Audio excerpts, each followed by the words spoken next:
HSC ও সমমান পরীক্ষা শুরু। প্রথমবার অভিন্ন প্রশ্নে অংশ নিচ্ছে 12 লাখেরও বেশি শিক্ষার্থী। নকল ঠেকাতে কেন্দ্রে সিসিটিভি, ভুয়া তথ্য ছড়ালে কঠোর ব্যবস্থা। বিদ্যুতের ব্যবহার একই রকম হলেও আসছে 2-3 গুণ বাড়তি বিল। আর্থিক ক্ষতিতে গ্রাহক বিতরণ সংস্থার অনিয়ম দেখছেন বিশেষজ্ঞ। অভিযোগ খতিয়ে দেখার নির্দেশ কর্তৃপক্ষের। দোহায় যুক্তরাষ্ট্র ইরান পরোক্ষ আলোচনা। হরমুজ নিয়ে দর কষাকষি, চুক্তি তদারকিতে যোগাযোগ মাধ্যম চালুর বিষয়ে রাজি দুপক্ষ। ফলপ্রসূ বৈঠকের দাবি ট্রাম্পের। এবং অতিরিক্ত সময়ের পেনাল্টিতে সেনেগালের স্বপ্নভঙ্গ, রুদ্ধশ্বাস জয়ে বিশ্বকাপে টিকে রইল বেলজিয়াম। শীর্ষ 16 নিশ্চিত করল ইংল্যান্ড, যুক্তরাষ্ট্র।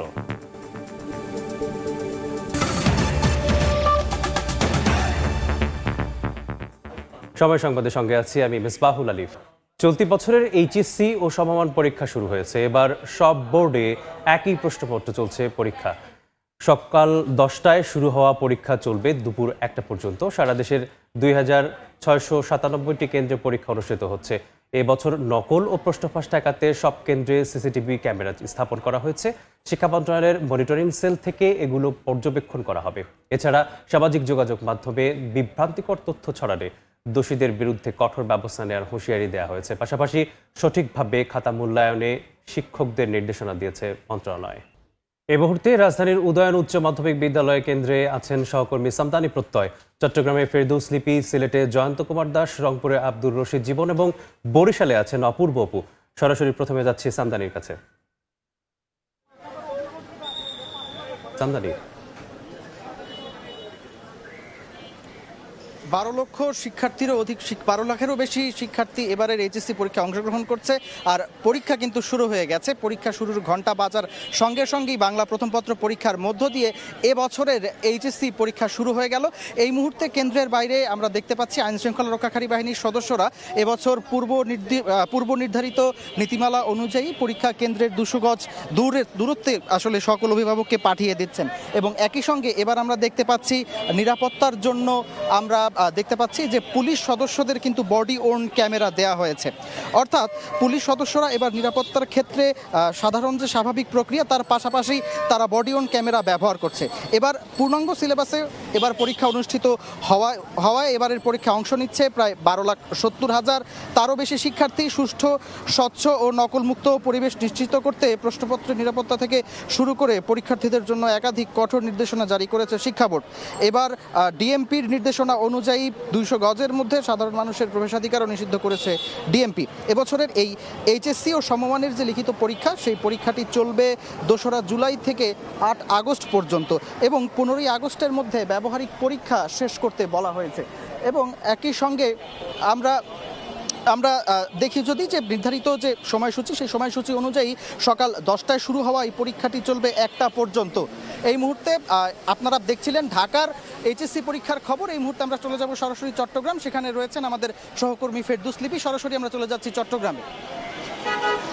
আমরা এই মুহূর্তে আছি চট্টগ্রাম কলেজে। আপনারা জানেন যে ঠিক 10টায় কিন্তু এইচএসসি পরীক্ষার যে আনুষ্ঠানিকতা সেটা শুরু হয়েছে এবং বাইরে অপেক্ষা করছে অভিভাবকরা। এবং চট্টগ্রামে এবার যে 5টি উপজেলার অর্থাৎ চট্টগ্রাম বোর্ডের অধীনে প্রায় 99,688 জন শিক্ষার্থী এইচএসসি পরীক্ষায় অংশগ্রহণ করছে এবং কলেজের সংখ্যা প্রায় 283টি এবং 114টি কেন্দ্রে কিন্তু এই পরীক্ষা অনুষ্ঠিত হচ্ছে। এবং পরীক্ষা সুষ্ঠুভাবে সম্পন্ন করার জন্য সার্বিক প্রস্তুতি কিন্তু বোর্ডের পক্ষ থেকে নেওয়া হয়েছে। ইতিমধ্যে আমরা শুনেছি প্রায় 23টির মতো ভিজিলেন্স টিম গঠন করা হয়েছে এবং তার মধ্যে 8টি হচ্ছে বিশেষ ভিজিলেন্স টিম এবং 15টি হচ্ছে সাধারণ ভিজিলেন্স টিম। এবং এর বাইরে আমরা দেখেছি যে প্রশাসনের পক্ষ থেকে যে কেন্দ্রগুলো রয়েছে সেই কেন্দ্রগুলোতে তারা কিন্তু আসবেন, পর্যবেক্ষণ করবেন এবং তারা বলছেন যে নকল সহ যে ধরনের অপ্রীতিকর ঘটনা, সেই ঘটনাগুলো এড়াতে কঠোর অবস্থানে রয়েছে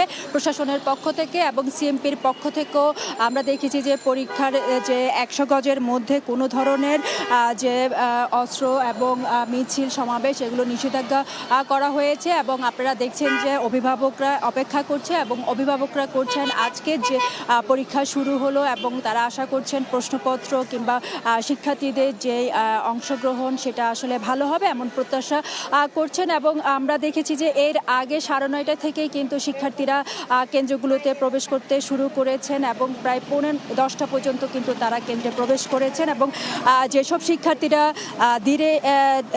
দেরিতে এসেছেন তাদেরকেও আমরা দেখেছি যে যারা এখানে স্বেচ্ছাসেবক হিসাবে কাজ করছেন বিএনসিসির শিক্ষার্থীরা তারা কিন্তু তাদেরকে সহযোগিতা করছেন। তো এই ছিল আমার কাছে চট্টগ্রাম থেকে সর্বশেষ। আমরা রংপুরে চলে যাব আমাদের সহকর্মী জীবনের কাছে, তিনি সেখানকার কথা জানাবেন।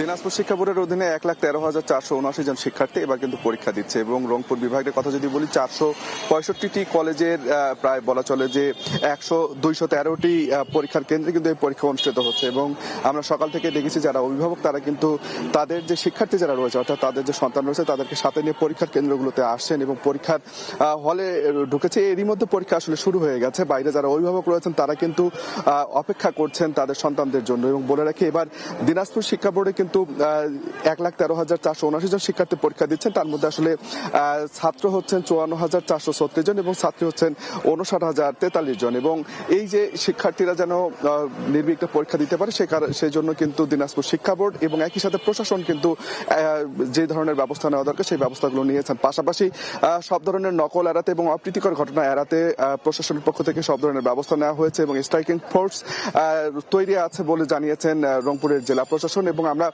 দেখেছি 10টা বাজার সাথে সাথে কিন্তু পরীক্ষার যে গেট সেটি কিন্তু বন্ধ করে দেওয়া হয়েছে এবং শিক্ষার্থী যারা রয়েছেন তারা কিন্তু 9:30টার পর থেকে কিন্তু আসলে পরীক্ষার কেন্দ্রে ঢুকতে শুরু করেছেন এবং বেলা 1টায় এই পরীক্ষা শেষ হবে এবং এখন পর্যন্ত কোথাও কোনো অপ্রীতিকর ঘটনার কোনো খবর পাওয়া যায়নি। তো এই ছিল রংপুর থেকে সবশেষ। এখন আমরা যাবো বরিশালে, সেখানে আছেন আমাদের সহকর্মী অপূর্ব।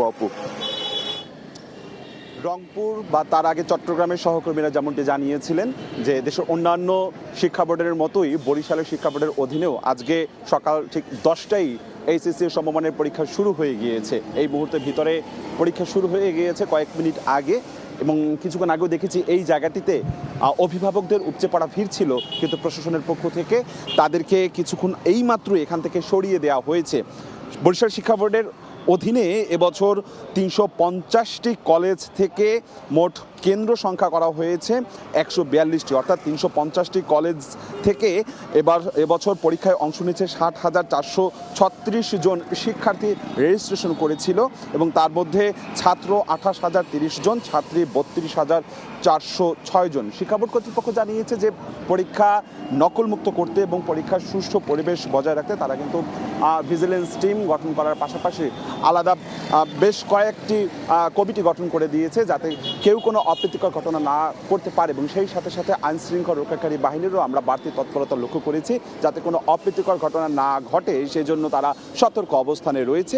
সবার প্রত্যাশা সুষ্ঠু পরিবেশেই এবছরের এইচএসসি ও সমমানের পরীক্ষা সম্পন্ন হবে। আমরা দেশ জুড়েই এই খবরাখবর জানানোর চেষ্টা করছি সময়ের দর্শকদের। এই মুহূর্তে যাব সিলেটে, সেখানে রয়েছে সহকর্মী জয়ন্ত কুমার দাস। জয়ন্তের কাছ থেকে জানবো সিলেটের সেখানকার খবরাখবর। এইচএসসি ও সমমানের পরীক্ষা আজ শুরু হয়ে গেছে। পরীক্ষা শুরু হওয়ার 10 মিনিট হয়ে গেছে। আমরা দেখেছি শুরুতেই পরীক্ষার্থীদের হাতে ওএমআর শিট দেয়া হয় এবং ওএমআর শিট ফিল আপের পরই আমরা দেখেছি যে প্রশ্নপত্র তাদের হাতে পৌঁছে দেওয়া হয়। এই মুহূর্তে পরীক্ষার্থীরা তাদের যে বাংলা প্রথম পত্র সেই প্রথম পত্র পরীক্ষাটি তারা দিচ্ছে এবং আমরা দেখেছি এর আগেই সকাল 9টা থেকেই শিক্ষার্থীরা জড়ো হতে থাকে অভিভাবকদের সাথে নিয়ে পরীক্ষা কেন্দ্রগুলোতে এবং এরপরই আমরা দেখেছি প্রায় 9:30টার দিকে কেন্দ্রের যে মূল ফটক সেটি খুলে দেওয়া হয়। তারপরে পরীক্ষার্থীরা কেন্দ্রে প্রবেশ করে এবং বাইরে দেয়া যে সিট নাম্বারগুলো রয়েছে সেই সিট নাম্বার দেখে কিন্তু তারা পরীক্ষা হলে প্রবেশ করে। জানিয়ে রাখতে চাই এবছর সিলেট শিক্ষা বোর্ডের অধীনে ৭২,৭৪৫ জন পরীক্ষার্থী অংশ নিচ্ছেন। গত বছরের তুলনায় এবার পরীক্ষার্থী বেড়েছে ৩,৫৭৩ জন। সিলেট শিক্ষা বোর্ড আমাদের জানিয়েছে এবার মোট পরীক্ষার্থীদের মধ্যে ২৯,২১৭ জন ছাত্র এবং ৪৩,৫২৮ জন ছাত্রী রয়েছে। এবছর নিয়মিত ৫২,৫৪০ জন, বাকিরা অনিয়মিত, মান উন্নয়ন এবং প্রাইভেট পরীক্ষার্থী। সিলেট জেলার তথ্য যদি জানিয়ে রাখতে চাই, সিলেট জেলা ১৫৫টি শিক্ষা প্রতিষ্ঠান থেকে ৩১,২১৫ জন শিক্ষার্থী ৩৮টি কেন্দ্রে পরীক্ষায় অংশ নিচ্ছেন। সুনামগঞ্জে ৭৩টি শিক্ষা প্রতিষ্ঠান থেকে ১৩,৮৭০ জন শিক্ষার্থী মোট ২২টি কেন্দ্রে পরীক্ষা দিচ্ছেন এবং মৌলভীবাজারে ৫৩টি শিক্ষা প্রতিষ্ঠানে ১৪,৭৩৯ জন শিক্ষার্থী ১৬টি কেন্দ্রে এবং হবিগঞ্জের ৫৫টি শিক্ষা প্রতিষ্ঠানে ১২,৯২১ জন পরীক্ষা শিক্ষার্থী 20টি কেন্দ্রে পরীক্ষায় অংশ নিচ্ছেন এবং সিলেট মহানগরীর কথা যদি বলি, সিলেট মহানগরীর 25টি কেন্দ্রে পরীক্ষার্থীরা অংশ নিচ্ছেন এবং এসএমপির পক্ষ থেকেও বেশ নিষেধাজ্ঞা জারি করেছেন যাতে পরীক্ষা কেন্দ্রের 200 গজের মধ্যে কোনো সভা সমাবেশ না হয়। এই মুহূর্তে আসলে পরীক্ষার্থীরা পরীক্ষা দিচ্ছেন, বাইরে অপেক্ষা করছেন অভিভাবকরা। এই ছিল আমার কাছে সিলেটে যে এইচএসসি পরীক্ষা চলছে এটির সব শেষ। এইচএসসি ও সমমান পরীক্ষার সর্বশেষ খবর জানাচ্ছিলেন সহকর্মীরা। বিদ্যুতের ব্যবহার প্রায় একই রকম, কিন্তু কেটে নেওয়া হচ্ছে আগের তুলনায় দ্বিগুণ থেকে 3 গুণেরও বেশি টাকা। এতে বড় আর্থিক ক্ষতিতে অসংখ্য গ্রাহক। এটিকে নিছক কারিগরি ত্রুটি নয়, বরং বিদ্যুৎ সংস্থাগুলোর আর্থিক অনিয়ম হিসেবে দেখছেন বিশেষজ্ঞরা। আর বিদ্যুৎ বিভাগ বলছে অভিযোগ খতিয়ে দেখতে নির্দেশনা দেওয়া হয়েছে বিতরণ কোম্পানিগুলোকে। মিজানুর রহমান মিন্টুর ছবিতে ফারুক ভাইয়ের অভিনয় রিপোর্ট।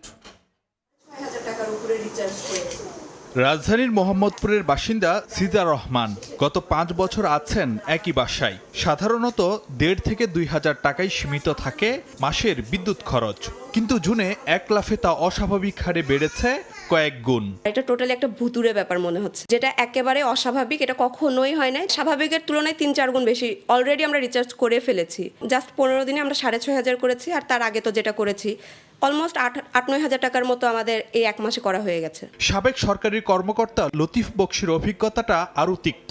প্রিপেড মিটার রিচার্জের 3 দিনের মধ্যে নজিরবিহীনভাবে কেটে নেওয়া হয়েছে 7,000 টাকার বেশি।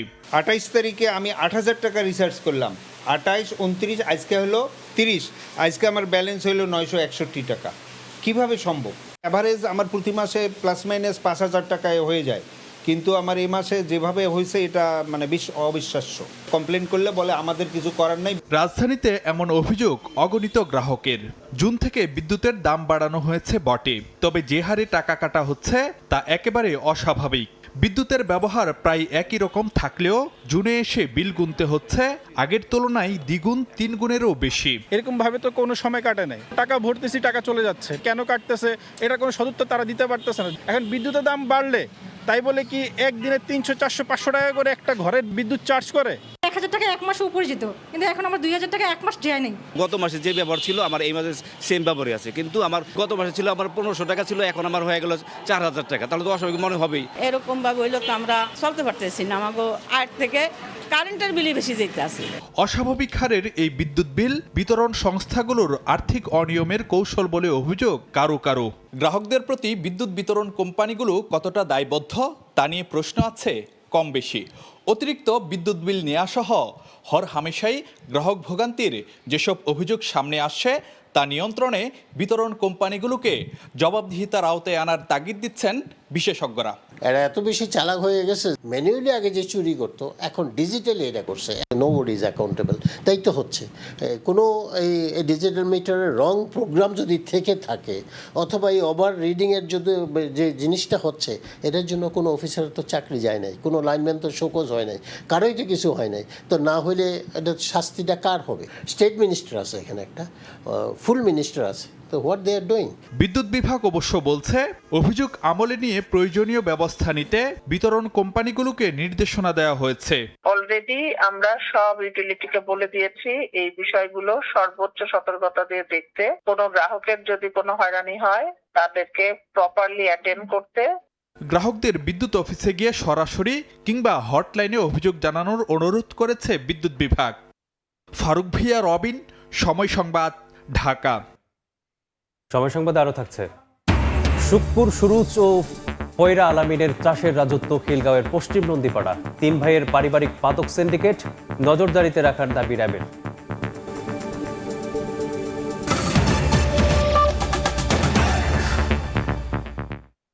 মামলা জটে আটকে থাকা 32,000 সরকারি প্রাথমিক বিদ্যালয়ের প্রধান শিক্ষক নিয়োগে বাধা নেই বলে রায় দিয়েছেন আপিল বিভাগ। এ নিয়ে হাইকোর্টে কথা বলছেন অ্যাটর্নি জেনারেল। সরাসরি যাচ্ছি সেখানে। অধিগ্রহণকৃত স্কুলের তাদের অবস্থানটা কী হবে? তখন সিরিয়াল করার জন্য বলা হলো সরাসরি নিয়োগপ্রাপ্ত যারা তারা প্রথমে থাকবেন, আর তারপরে অবস্থান হবে অধিগ্রহণকৃত স্কুলের শিক্ষকদের। এবং যারা প্রধান শিক্ষক ছিলেন তারাও কিন্তু এই আইন বলে সবাই সহকারী শিক্ষক হিসেবে যোগদান করলেন। এমন একটা পরিস্থিতিতে তারা এই আইনটা চ্যালেঞ্জ করলেন, তাদের বক্তব্য তাদেরকে ডিমোশন করা হয়েছে। হাইকোর্ট বিভাগ আইনের একটা সংশ্লিষ্ট ধারা বাতিল করে আলটিমেটলি তাদের পক্ষে রায়টা দেয়, যার বিরুদ্ধে সরকার আপিল দায়ের করে। আজকে আপিলটি চূড়ান্ত বিবেচনায় শুনানি হয়েছে বাংলাদেশের মাননীয় প্রধান বিচারপতি নেতৃত্বে 4 সদস্যের আপিল বিভাগ সরকারের পক্ষে রায়টি দিয়েছেন।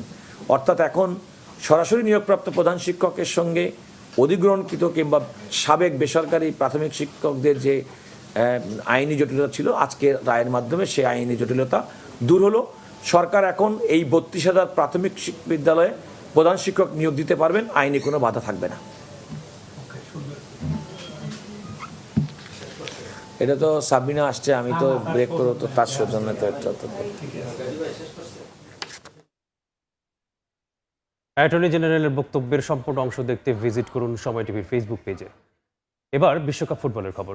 রুদ্ধশ্বাস লড়াইয়ে বিশ্বকাপে টিকে রইল বেলজিয়াম। অতিরিক্ত সময়ের পেনাল্টিতে সেনেগালকে হারিয়ে নাটকীয় প্রত্যাবর্তন করল দ্য রেড ডেভিলস। ইউরি টিলাম্যানের জোড়া গোলে তেলেঙ্গানাদের 3-2 গোলে হারিয়ে রাউন্ড অফ 16 বেলজিয়াম 2-0 এগিয়ে থেকেও রাউন্ড অফ 32 থেকে সাদিও মানের সেনেগালের বিদায়।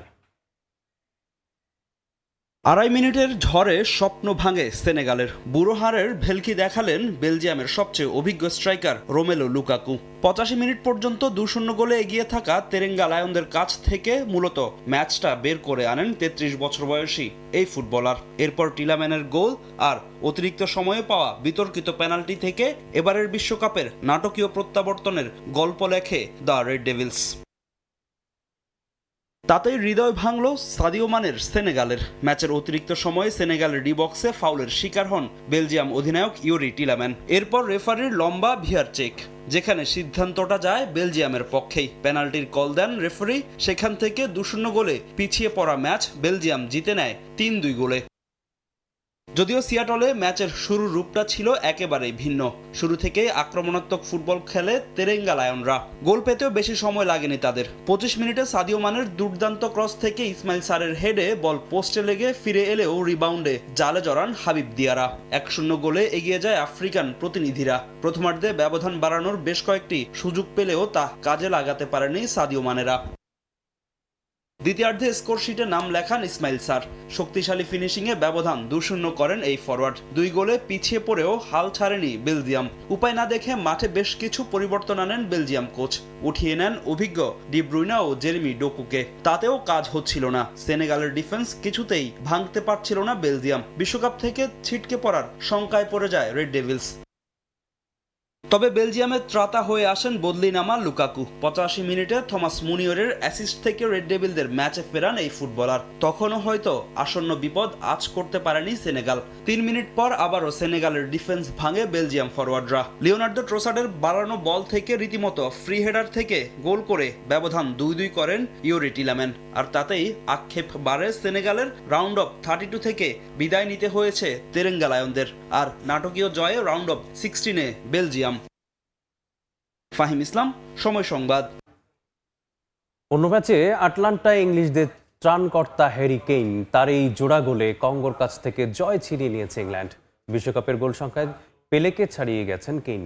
আর 2-1 ব্যবধানে জিতে শীর্ষ 16 নিশ্চিত করেছে থ্রি লায়ন্স। রাউন্ড অফ 16-এ তাদের প্রতিপক্ষ এখন মেক্সিকো। বিশ্বকাপের ইতিহাসে প্রথমে গোল হজম করে ইংল্যান্ডের কামব্যাক করার নজির খুব কম। 1966 বিশ্বকাপের পর আর কখনোই এমন অসাধ্য সাধন করতে পারেনি থ্রি লায়ন্স।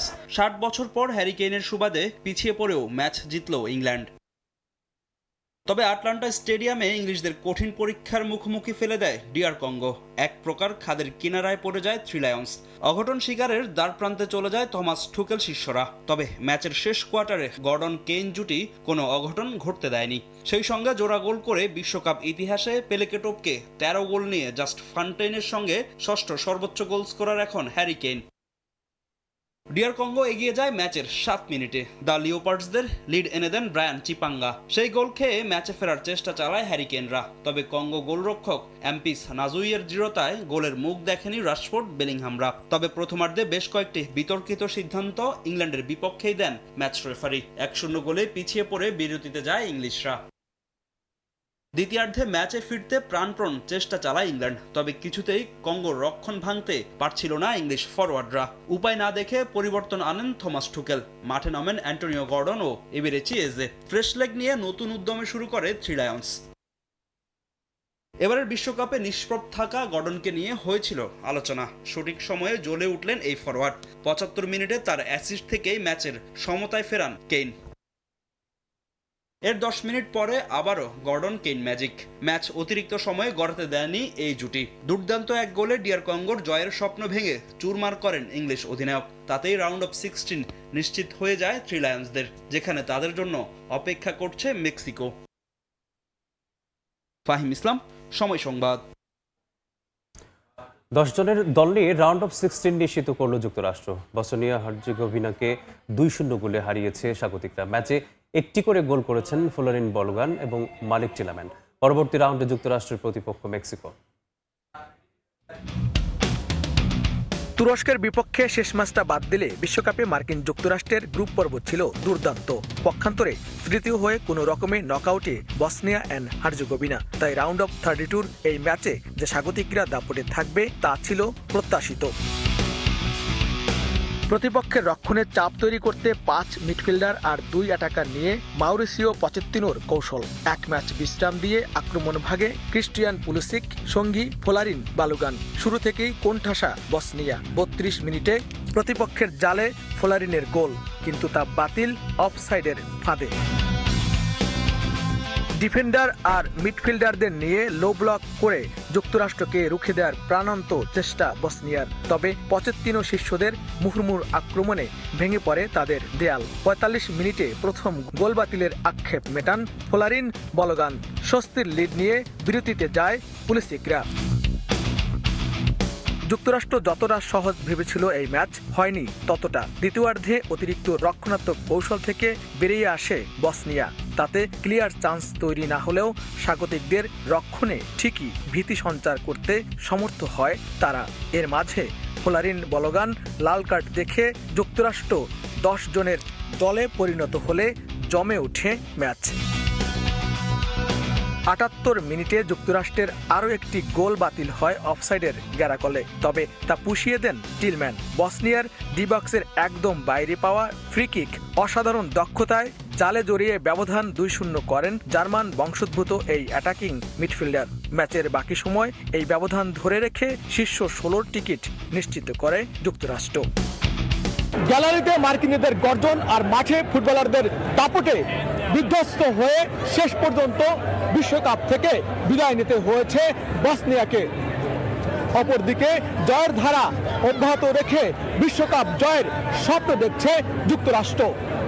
লস্কর আল মামুন, সময় সংবাদ, সান ফ্রান্সিসকো বে এরিয়া স্টেডিয়াম, যুক্তরাষ্ট্র। সময় সংবাদ আরও থাকছে। ভূমিকম্পে বিধ্বস্ত ভেনেজুয়েলায় মৃতের সংখ্যা ছড়ালো 2000। কমছে নিখোঁজদের জীবিত উদ্ধারের আশা। ক্ষতিগ্রস্ত এলাকায় চরম মানবিক সংকট। 3 ভাইয়ের অপরাধের রাজত্ব রাজধানীর খিলগাঁওয়ের পশ্চিম নন্দীপাড়া। শুক্কুর, সুরুজ এবং ফয়রা আলামিন 3 ভাই মিলে গড়েছেন ত্রাসের রাজত্ব। ভয়ভীতি ছড়িয়ে এলাকায় 15 বছর ধরে তৈরি করেছেন পারিবারিক মাদক সিন্ডিকেট। 2 ভাই নিয়ন্ত্রণ করে মাদক কারবার, আর আরেকজন হাইওয়েতে ডাকাত চক্রের হোতা। 3 ভাইয়ের নামে অস্ত্র, মাদকসহ 30টি মামলা থাকলেও জামিনে যেন তাদের কাছে ডাল ভাতের মতো।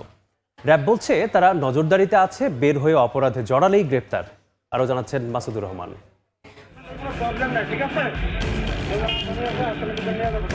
2023 সালে ঢাকার দক্ষিণ কেরানীগঞ্জে বাসে হানা দেয় র্যাবের পোশাকধারী একটি দল। 2 ব্যবসায়ীকে জোর করে গাড়িতে তুলে নিয়ে যায় তারা। পরে তাদের সর্বস্ব লুটে ফেলে দেয় গাড়ি থেকে। 1 মাসেরও বেশি সময়ের চেষ্টায় গ্রেফতার করা হয় সেই ডাকাত দলের 6 সদস্যকে। সামনে আসে দুর্ধর্ষ ডাকাত ফয়রা আলামিনের নাম। এমন তথ্যের সূত্র ধরে রাজধানীর ডেমরায় ডাকাতির প্রস্তুতির সময় আলামিনকে হাতে নাতে গ্রেফতার করে র্যাব। উদ্ধার করা হয় অস্ত্রগুলি, র্যাবের পোশাক, ওয়াকিটকি সহ ডাকাতির বিভিন্ন আলামত। জিজ্ঞাসাবাদের সামনে আসে শুধু আলামিন নয়, তার 2 ভাইও জড়িত বিভিন্ন অপরাধে। 5ই মে পশ্চিম নন্দীপাড়ায় অভিযান চালিয়ে হিরোইন সহ গ্রেফতার করা হয় আলামিনের মেজো ভাই সুরজ ভুইয়াকে। পরে গ্রেফতার হয় বড় ভাই শুক্কুর আলীও। বাসার উঠান থেকে মাটি খুঁড়ে উদ্ধার করা হয় অস্ত্র। শুক্কুরের গ্রেফতারের মাধ্যমে 3 ভাই আসে আইনের আওতায়। 3 ভাই জেলখানায় আছে এবং পুরো পরিবারটাই এলাকায় মাদকের সাথে খুব বেশি ওতপ্রোতভাবে জড়িত। মাদক কারবারই না শুধু, বিভিন্ন রকমের তাদের আচার আচরণে এলাকাবাসী অতিষ্ঠ। র‍্যাব বলছে 15 বছর ধরে এরা এলাকায় প্রকাশ্যে মাদক কারবার করে আসছে। কেউ বাধা দিলে অস্ত্র দেখিয়ে ভয় দেখাতো। আলামিনের নামে অস্ত্র ডাকাতি সহ 10, বড় ভাই শুক্কুরের নামে 7, মেজো ভাই সুরুজের নামে 13 মামলা রয়েছে। একাধিকবার গ্রেফতার হলেও জামিনে বেরিয়ে একই কাজ করে তারা। মানবাধিকারের সুযোগে বের হয়ে আসে, আবার অন্যের মানবাধিকার তার দ্বারাই হরণ হয়। অস্ত্রধারী সন্ত্রাসী, ছিনতাইকারী চক্র, চাঁদাবাজ চক্র আছে, তাদেরকে আমরা সবসময় ছায়া তদন্তের মধ্যে রাখি।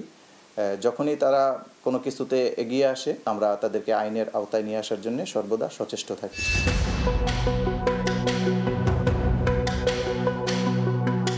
এমন অপরাধী পরিবারের খোঁজ নিতে যাওয়া হয় পশ্চিম নন্দীপাড়ায়। এলাকার সবাই এদের চিনলেও ভয়ে কেউই বাসার ঠিকানা দিতে চাচ্ছিলেন না। গোপনে জানান এদের বিরুদ্ধে একাধিকবার অভিযোগ দিয়েও কোনো লাভ হয়নি। নিজেরই খারাপ, বড় বহু চেষ্টা করছে, অবজেকশন দিচ্ছে, আর থানায় দিয়েছে,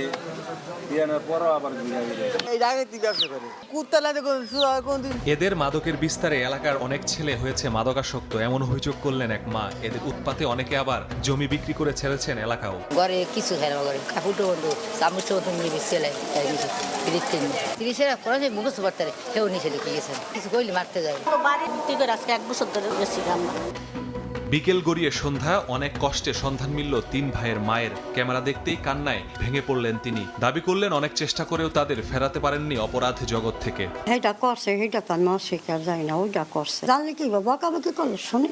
সন্তানের এমন অপকর্মের জন্য লজ্জিত এই মা। পশ্চিম নন্দীপাড়ার 3 ভাই আলামিন, সুরুজ, শুক্কুর, এদের বিরুদ্ধে 30টির বেশি মামলা। অস্ত্র মাদক মামলা থাকলেও এরা হরহামেশায় জামিনে বের হয়ে এলাকায় এসে আবারও একই কাজ করেন। 1 মাসের ব্যবধানে আবারও 3 জন গ্রেফতার হয়েছেন। এবার এলাকাবাসীর দাবি যাতে তারা আর জামিনে সহজে বের হতে না পারে, তাহলে এলাকার পরিবেশ ঠিক থাকবে। মাসুদুর রহমান, সময় সংবাদ, ঢাকা। যশোরের ভৈরব নদ খননে 350 কোটি টাকা ব্যয় হলেও ন্যূনতম সুফল মেলেনি। পানি উন্নয়ন বোর্ডের দাবি, বিভিন্ন সংস্থার অপরিকল্পিত সেতু ও কালভার্টের কারণে নদে ফেরেনি জোয়ার ভাটা, চলছে না নৌযানও। উল্টো দখল দূষণে পরিণত হয়েছে কচুরিপানা এবং ময়লার ভাগাড়ে। আবুল কালাম আজাদের ছবি এবং জুয়েল বৃদ্ধার তথ্য নিয়ে রিপোর্ট। ভৌগোলিকভাবে অতি গুরুত্বপূর্ণ নদীটি দখল দূষণে প্রায় অস্তিত্বহীন। খননে শত কোটি টাকা ব্যয় করলেও মেলেনি সুফল। ভারতের গঙ্গা থেকে উৎপত্তি হয়ে মেহেরপুর, চুয়াডাঙ্গা, ঝিনাইদহ, যশোর ও খুলনা হয়ে বঙ্গোপসাগরে মিশেছে ঐতিহাসিক ভৈরব নদ। দক্ষিণ পশ্চিমাঞ্চলের মানুষের দাবির মুখে 2018 সালের 18 জানুয়ারি যশোরের চৌগাছা থেকে অভয়নগরের আফরাঘাট পর্যন্ত 96 কিলোমিটার নদী খনন কাজ শুরু হয়। 2023 সালে শেষ হওয়া এই প্রকল্পে ব্যয় ধরা হয় 279,12,75,000 টাকা। বিপুল পরিমাণ অর্থ খরচ করেও স্বচ্ছ পানি নয়, যশোরবাসী পেয়েছে কচুরি পানা আর ময়লার ভাগাড়। আমাদের এই নদী খনন হয়েছে 4-5 বছর হয়েছে, কিন্তু এই কালভার্টের কারণে মনে করেন জোয়ার ভাটাও আসে না, নদী ভরে গেছে পটে। আমাদেরকে যে স্বপ্ন দেখানো হয়েছিল সেই স্বপ্নটা আসলে আমরা বাস্তবায়নে কোনো কিছু দেখতে পারলাম না। পানি উন্নয়ন বোর্ডের দাবি, নদীর গতিপথ সচল না হওয়ার পেছনে মূল বাধা বিভিন্ন সরকারি সংস্থার তৈরি করা অপরিকল্পিত সেতু ও কালভার্ট। অপ্রশস্ত ব্রিজ এবং কালভার্টগুলো নির্মাণকারী সংস্থা কর্তৃক যদি অপসারণ করে নতুন প্রশস্ততায় এবং নতুন গভীরতায় ব্রিজসমূহ নির্মাণ করা যায়, তাহলে ভৈরব নদ তার পূর্বের রূপ ফিরে পাবে। বিভিন্ন সেতু ও কালভার্টের মধ্যে এলজিডি রয়েছে 26টি, সড়ক ও জনপথ বিভাগের 4টি, ত্রাণ ও পুনর্বাসন বিভাগের 19টি, রেলওয়ের 1টি, দুর্যোগ ব্যবস্থাপনা অধিদপ্তরের 1টি এবং বিএডিসির 3টি।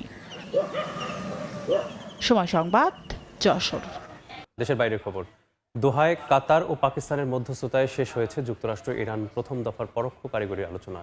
যুদ্ধবিরতি লঙ্ঘন করে লেবাননে ইসরায়েলি হামলা অব্যাহত থাকা এবং মার্কিন কর্মকর্তাদের হুমকিমূলক বক্তব্যের তীব্র সমালোচনা করেছেন তেহরান। তবে চুক্তি লঙ্ঘনের ঘটনা তদারকিতে একটি দ্রুত যোগাযোগ মাধ্যম চালুর বিষয়ে একমত হয়েছে দুপক্ষই। এদিকে মার্কিন প্রেসিডেন্ট দাবি করছেন, ইরানের পরমাণু নিরস্ত্রীকরণ প্রক্রিয়ায় আলোচনা ভালোভাবেই এগোচ্ছে। ইরান যুদ্ধ স্থায়ীভাবে বন্ধ ও হরমুজ প্রণালী পুরোপুরি চালুর লক্ষ্যে কাতারের রাজধানী দোহায় মার্কিন ও ইরানি প্রতিনিধিদের পরোক্ষ কারিগরি আলোচনা হয়েছে। কাতার ও পাকিস্তানের মধ্যস্থতায় 3 দেশের ঊর্ধ্বতন আলোচকদের উপস্থিতিতে এই বৈঠক হয়। বৈঠকে লেবাননে যুদ্ধ বন্ধের বিষয়ে যুক্তরাষ্ট্রের দেয়া প্রতিশ্রুতি ভঙ্গের বিষয়টি আনুষ্ঠানিকভাবে তোলে তেহরান। একই সঙ্গে মধ্যপ্রাচ্যে নতুন করে মার্কিন সেনা মোতায়েন, সামরিক সরঞ্জাম বাড়ানো এবং মার্কিন কর্মকর্তাদের সাম্প্রতিক কিছু হুমকি ও হস্তক্ষেপমূলক বক্তব্যের কঠোর সমালোচনা করে এর তীব্র প্রতিবাদ জানায় ইরানি প্রতিনিধি দল। ইরানের উপপররাষ্ট্রমন্ত্রী কাজেম গারিবাবাদি সতর্ক করে বলেছেন, সমঝোতা স্মারকের একটি শর্ত লঙ্ঘন হলেও পুরো চুক্তি ভেস্তে যেতে পারে। জানান, এই সমঝোতা স্মারকের যে কোনো ধরনের লঙ্ঘন ও ত্রুটি আনুষ্ঠানিকভাবে নথিবদ্ধ করতে এবং তা দ্রুত তদারকিতে শিগগিরই একটি বিশেষ যোগাযোগ মাধ্যম চালু করা হবে। এদিকে বৈঠকের বিষয়ে প্রতিক্রিয়ায় মার্কিন প্রেসিডেন্ট ডোনাল্ড ট্রাম্প দাবি করেছেন, ইরানের পরমাণু নিরস্ত্রীকরণ প্রক্রিয়া বেশ ভালোভাবেই এগোচ্ছে এবং দোহার আলোচনা অত্যন্ত ফলপ্রসূ হয়েছে। তবে আলোচনার গতি নিয়ে ট্রাম্প আশাবাদী হলেও সতর্ক বার্তা দিয়েছেন মার্কিন ভাইস প্রেসিডেন্ট জেডি ভ্যান্স। তিনি বলেন, আলোচনা এখনও প্রাথমিক পর্যায়ে রয়েছে এবং তারা মূলত হরমুজ প্রণালীতে বাণিজ্যিক জাহাজ চলাচল স্বাভাবিক করার ওপর জোর দিচ্ছেন। ফারহাদ চৌধুরী, সময় সংবাদ। ভয়াবহ জোড়া ভূমিকম্পে বিপর্যস্ত ভেনেজুয়েলায় মৃতের সংখ্যা বেড়ে দাঁড়িয়েছে ২,২৯৫ জনে। এখনও নিখোঁজ প্রায় ৫০,০০০ মানুষ। তবে উদ্ধার কাজে ধীরগতির কারণে আর কাউকে জীবিত উদ্ধারের সম্ভাবনা অনেক কমে গেছে বলে মনে করছেন সংশ্লিষ্টরা। এমন পরিস্থিতিতে তীব্র খাদ্য সংকট, লুটপাট এবং সংক্রামক ব্যাধির আশঙ্কায় দেশটিতে এক চরম মানবিক বিপর্যয় তৈরি হয়েছে। ভেনেজুয়েলায় আঘাত হানা শক্তিশালী জোড়া ভূমিকম্পে ধুলোর সঙ্গে মিশে গেছে গোটা উপকূলীয় অঞ্চল। সবচেয়ে ক্ষতিগ্রস্ত লা গুয়াইরা শহরের ধসে পড়া ভবনগুলোতে জীবিত আর কেউ নেই নিশ্চিত হয়ে সেগুলোকে মৃত বা ডি চিহ্ন দিয়ে চিহ্নিত করছেন উদ্ধারকর্মীরা। প্রতিদিনই ধ্বংসস্তূপ থেকে বের করা হচ্ছে অসংখ্য মৃতদেহ। ভেনেজুয়েলায় হওয়ার পরও প্রিয়জনকে জীবিত ফিরে পাওয়ার আশা পুরোপুরি ছাড়েননি স্বজনেরা। তবে সময় পার হওয়ার সাথে সাথে তাদের সেই আশা এখন নিভে আসছে। ধ্বংসস্তূপের নিচে প্রাণের খোঁজের চেয়েও টিকে থাকার লড়াই বড় হয়ে উঠেছে। এই দুর্যোগের পর রাজধানী কারাকাসের হাসপাতালগুলোয় উপচে পড়ছে আহত মানুষের ভিড়। প্রয়োজনীয় চিকিৎসা সরঞ্জামের ঘাটতি থাকায় চিকিৎসকদের কেবল গুরুতর রোগীদেরই অগ্রাধিকার দিতে হচ্ছে। এমন চরম মানবিক সংকটের মুখে বিশ্ব খাদ্য কর্মসূচি এরই মধ্যে ভেনেজুয়েলার ৫ লাখ মানুষের ৩ মাসের খাবারের জন্য জরুরি ভিত্তিতে $5 কোটি সহায়তা চেয়েছে। তবে রাজনৈতিক বিশ্লেষকরা বলছেন, দীর্ঘস্থায়ী মার্কিন নিষেধাজ্ঞার কারণে দেশটিতে আন্তর্জাতিক সাহায্য, প্রয়োজনীয় তহবিল এবং উদ্ধার কাজের ভারী যন্ত্রপাতি পৌঁছানোর পথ মারাত্মকভাবে বাধাগ্রস্ত হচ্ছে। ফারহাদ চৌধুরী, সময় সংবাদ। এ পর্যায়ে শীর্ষ সংবাদগুলো জানিয়ে দিচ্ছি আরও একবার। এইচএসসি ও সমমান পরীক্ষা শুরু। অভিন্ন প্রশ্নে প্রায় ১৩ লাখ শিক্ষার্থীর অংশগ্রহণ। ৩২,০০০ প্রাথমিক বিদ্যালয়ে প্রধান শিক্ষক নিয়োগে বাধা নেই, আপিল বিভাগের রায়। বিদ্যুতের ব্যবহার একই থাকলেও আসছে ২ থেকে ৩ গুণ বাড়তি বিল। আর্থিক ক্ষতিতে গ্রাহক, বিতরণ সংস্থার অনিয়ম দেখছেন বিশেষজ্ঞ। খতিয়ে দেখার নির্দেশ কর্তৃপক্ষের। অতিরিক্ত সময়ে পেনাল্টিতে সেনেগালের স্বপ্নভঙ্গ, রুদ্ধশ্বাস জয়ে বিশ্বকাপে টিকে রইল বেলজিয়াম। শীর্ষ ১৬ নিশ্চিত করল ইংল্যান্ড ও যুক্তরাষ্ট্র।